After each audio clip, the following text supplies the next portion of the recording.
చాలా మంది పిల్లల ప్రవర్తనలో తేడాలు ఉంటాయి.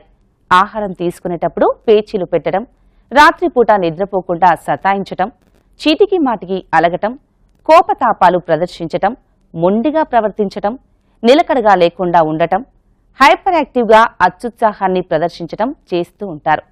ముఖ్యంగా మందులు వేసుకునేటప్పుడు ఇంకా మొండిగా తయారవుతారు. కొన్ని దీర్ఘకాలిక ఆరోగ్య సమస్యలు ఉన్న పిల్లలైతే ఇంకా ఎక్కువగా పేచీలు పెడుతూ ఉంటారు. అసలు పిల్లలు ఇలా మొండిగా ఎందుకు తయారవుతారు? హైపర్ యాక్టివ్గా ఎందుకు మారుతారు? ఇలాంటి ఆసక్తికరమైన అంశాలను ఇప్పుడు చూద్దాం.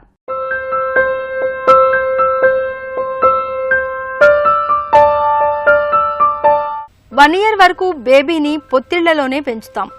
అల్లారు ముద్దుగా కాలు కింద పెట్టకుండా వారిని గారాబంగా పెంచుతాం. అందువల్ల వారు ప్రతి విషయంలో అదే ఎఫెక్షన్ని కోరుకుంటారు. పిల్లలందరూ ఒకేలా ప్రవర్తించరు. కొంతమంది పిల్లల ప్రవర్తన పేరెంట్స్ కి కఠినతరంగా మారుతుంది. వారు ప్రతి విషయంలోనూ మొండిగా తయారవుతారు. మరి వారిలో ఈ విపరీతమైన ప్రవర్తనని ముందుగానే ఎలా గుర్తించాలో వివరిస్తున్నారు డాక్టర్. పిల్లలు పేచీలు పెడుతూ ఉంటారండి. అసలు ముందర పిల్లలు పేచీలు ఎందుకు పెడుతున్నారో మనం చూసుకోవాలి. కొంచెం మంది పిల్లలు అటెన్షన్ కోసం అనమాట. అంటే ఈరోజు రేపు పేరెంట్స్ ఇద్దరు బిజీ అయిపోతున్నారు, పిల్లలతో స్పెండ్ చేసే టైం చాలా తక్కువ ఉంటుంది. సో అటెన్షన్ గ్యాదరింగ్ లేదు. అంటే పెద్ద చైల్డ్ ఉన్నప్పుడు యంగర్ సిబ్లింగ్ ఫ్యామిలీలోకి ఎంటర్ అయ్యారంటే కొత్త బాబు కానీ పాప కానీ పుట్టాడు, వాడి మీదకి చిన్నోడి మీదకి అటెన్షన్ పెరుగుతుంది. పెద్దవాళ్ళ మీదకి రావట్లేదంటే కూడా పెద్దవాళ్ళు అటెన్షన్ కోసం అని చెప్పి ఎక్కువ పేచీలు పెడుతూ ఉంటారండి. పేచీ పెడుతున్నప్పుడు వాడిని కొంచెం డైవర్ట్ చేస్తూ ఉండాలి. దానికి అటెన్షన్ అయ్యాయో ఏడుస్తున్నాడు అని చెప్పి మనం తొందరగా కంగారు పడిపోయి వాడిని తొందరగా దగ్గరికి తీసుకుని ఎత్తుకుని అలా కాకుండా ఏడుస్తున్నప్పుడు మనం కొంచెం పట్టించుకోలేనట్టు వాడిని ఆ సిచ్యువేషన్ నుంచి డైవర్ట్ చేయడానికి ట్రై చేస్తూ ఉండాలి. అండ్ నైట్ టైం పడుకున్నప్పుడు బెడ్ టైం వాటితో ఇలా చేయకూడదు కదా, అలా చేయాలి కదా, ఇది గుడ్ హ్యాబిట్, అది బ్యాడ్ హ్యాబిట్స్, వాడికి డిఫరెన్స్ తెలియాలన్నమాట. వాడికి కావాల్సినవి అడిగే తరీకా ఏంటో కూడా మనం చెప్పాలి. ఒకవేళ మేము అది చేయలేకపోతున్నాము అంటే దానికి రీజన్ ఏంటి, నేను వర్క్కి వెళ్తున్నాను, so work place is not for the babies అని చెప్పి వాడికి అర్థమయ్యేటట్టు చెప్పాలన్నమాట. అవన్నీ ఆ టైంలో కాకుండా రోజు కూడా కొంచెం కొంచెంగా చెప్తూ ఉండాలి. ఈ జాగ్రత్తలు తీసుకున్న తర్వాత కూడా వాడు అంతే పేచి పెడుతున్నాడు, మీకు ఇబ్బంది అవుతుంది, ఇక సెకండ్ చైల్డ్ మీద కాన్సన్ట్రేట్ చేయలేకపోతున్నారు అంటే కనుక ఒకసారి డాక్టర్ని కలిస్తే కనుక మీకు లైక్ మిమ్మల్ని చైల్డ్ని కూడా కలిసిన తర్వాత వీ కెన్ హెల్ప్ యూ అనమాట. ఈ మెజర్స్ తీసుకుంటే కనుక చైల్డ్ బిహేవియర్లో ఇంప్రూవ్మెంట్ ఉంటుంది అని చెప్పి.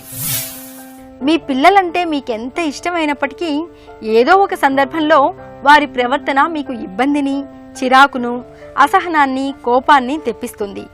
ఇలా జరిగినప్పుడు కోపాన్ని, విసుగును ప్రదర్శించకుండా సమస్య ఏంటి అన్నది నిదానంగా ఆలోచించి తగిన రీతిలో స్పందించాలి.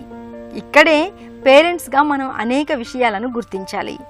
మన బేబీ చాలా హైపర్ యాక్టివ్గా ఎందుకుంటోంది, వారి ప్రవర్తనలో ఎలాంటి తేడాలు వస్తున్నాయి అనేది నోట్ చేసుకోవాలి. వీటన్నింటినీ డాక్టర్స్కి వివరించాలి. అప్పుడే వారిలో హైపర్ యాక్టివ్ లక్షణాలు ఉన్నాయా లేదా అనేది నిపుణులు గుర్తించడానికి వీలుగా ఉంటుంది. నడవటం మొదలు పెట్టాడు, వాడికి అన్ని కొత్తగా ఉంటాయి, అన్ని పట్టుకోవాలని ఉంటుంది, అవి తీసుకోవాలని ఉంటుంది, ఈ తీసుకోవాలని ఉంటుంది, ఇవేంటి అని కుతూహలం ఉంటుంది. తల్లిదండ్రులు ఏం చేయాలంటే వాళ్ళ కుతూహలాన్ని అర్థం చేసుకుని పిల్లలతో సమయం వెచ్చించి వాళ్ళకి అన్నీ నేర్పించటము, పుస్తకాల్లో బొమ్మలు చూపించటము, సాయంత్రం పూట పార్క్ తీసుకెళ్ళి ఇది పిచ్చుక, ఇది కాకి, ఇది మొక్క, ఇది చెట్టు, ఇలాంటివన్నీ చెప్పటము, వాళ్ళతో పాటు ఫుట్బాల్ ఏం ఆడాలంటే అది వాళ్ళతో పాటు ఆడటము, అలా వాళ్ళ ఎనర్జీని మనము ఛానల్ చేసుకోవాలి. అంటే చక్కగా నేర్పించుకోవాలి.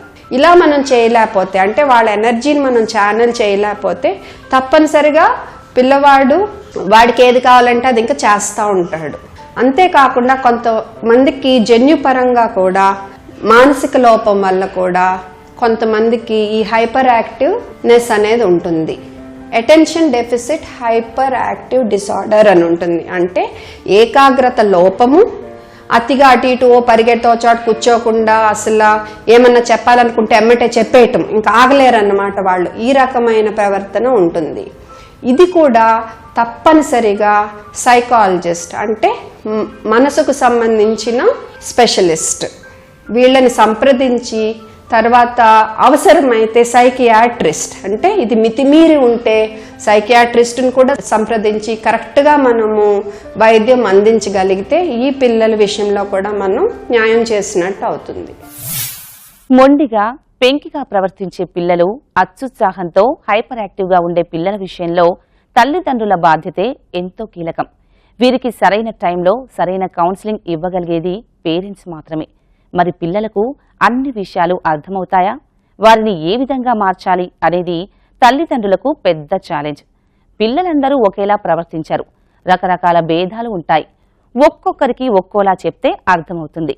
కొంతమంది పిల్లలకు వారు చేసేది ఎంత పెయిన్ఫుల్లో ప్రాక్టికల్గా చూపిస్తేనే కానీ అర్థం కాకపోవచ్చు. మరి ఇలాంటి ప్రవర్తన ఉన్న పిల్లలకు ఎలాంటి కౌన్సిలింగ్ ఇవ్వాలి, ఎలా వారిని దారిలోకి తీసుకురావాలో ఇప్పుడు చూద్దాం. కుటుంబం, ఆచార వ్యవహారాలు తదితర అంశాలను బట్టి పిల్లల ప్రవర్తనలు, వారు సృష్టించే సమస్యలు కాస్త అటు ఇటుగా మారుతూ ఉంటాయి. ఫలానా పిల్లల్లో ఒక సూచన లేదా సొల్యూషన్ పనిచేసింది కదా అని చెప్పి అందరి పిల్లలకు అదే సొల్యూషన్ అనుకోకూడదు. ముఖ్యంగా మొండి వైఖరితో ప్రవర్తించే పిల్లలకు పేరెంట్స్ రకరకాలైన సొల్యూషన్స్ని అన్వేషించాలి. సొల్యూషన్ ఏదైనా అది లాంగ్ రన్లో అంటే దీర్ఘకాలికంగా ఆచరించి చూడాలి. అప్పుడే ఫలితం వస్తుందని చెప్తున్నారు నిపుణులు.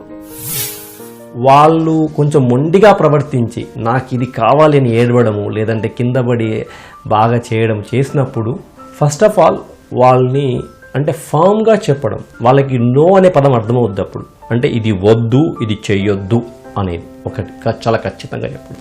2, వాళ్ళకి సేఫ్టీ అవేర్నెస్ ఉండదండి. అంటే ఇది కాలుతుంది, ఇది ముట్టుకుంటే కట్ అవుతుంది అనేటువంటి సేఫ్టీ అవేర్నెస్ ఉండదు. మనం వాళ్ళ యొక్క అంటే యాక్టివిటీని లిమిట్ చేయకుండానే వాళ్ళకు ఉండేటువంటి వాతావరణాన్ని సేఫ్ చేయాలి మనం. అంటే షార్ప్ వస్తువులు లేకపోవడం, బర్న్ అయ్యే వస్తువులు అంటే ఎప్పుడైతే వాళ్ళ యాక్టివిటీని మనం లిమిట్ చేయమో వాళ్ళ మొండి వైఖరి తగ్గిపోతుంది. సో అలా అని చెప్పేసి వాళ్ళని బ్రైబ్ చేయొద్దు. అంటే వాళ్ళకి లంచ్ ఇచ్చి నువ్వు ఇలా చేస్తే ఇది ఇస్తాను నీకు అన్నావు అనుకోండి, అదే రకమైన బిహేవియర్ ఉంటుంది. కాకపోతే ఒక పాజిటివ్ బిహేవియర్ ఎంకరేజ్ చేసినప్పుడు శభాష్, మంచి చేసావు, గుడ్, వెల్ డన్ బాయ్ అని చెప్పడం. పిల్లల బిహేవియర్ అనేది, ప్రవర్తన అనేది చూసి నేర్చుకుంటారు. అంటే వాళ్ళు దే అబ్జర్వ్, అలా చూడడం ద్వారా కూడా నేర్చుకోవడానికి అవకాశం ఉంది. అలా మొండి ప్రవర్తనకి ఆస్కారం ఇస్తున్నటువంటి పరిస్థితులు ఏమైనా ఉన్నట్లయితే మనం కూడా వాటిని సరిదిద్దాల్సిన అవసరం ఉంది.